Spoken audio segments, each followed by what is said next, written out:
As a doctor or nurse, what's the nastiest thing you've seen a visitor do with a patient? Not a medical professional, but I could easily qualify as a professional patient.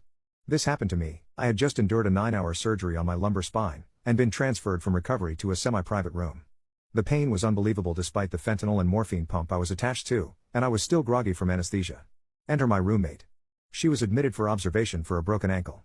Classic southern middle-aged perky church lady. Very perky. Not long after she arrived, followed by husband carrying a monogrammed, riotously floral overnight bag, her church entourage arrived in our small room. My bed was surrounded by my worried husband and parents. At least 10 people crowded her side of the room, spilling over into my side. Not one of these people seemed to notice there was anyone in the other bed, and proceeded to bump into and even sit on the end of my bed, ignoring my cries of pain whenever the bed was jostled.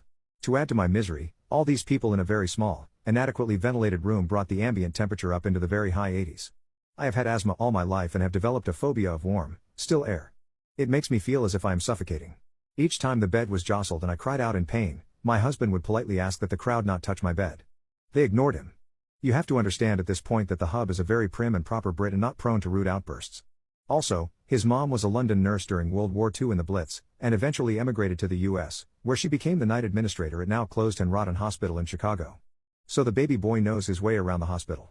Finally, the hubs announced that I had had a serious surgery that day and they were hampering my recovery and he would appreciate it if they would abide by the hospital rules of a 2-visitor limit.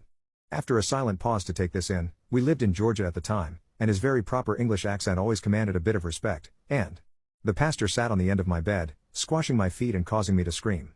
My parents assisted him back to his feet, and my hubby disappeared amidst the confusion. He returned in less than 5 minutes with the night admin in tow.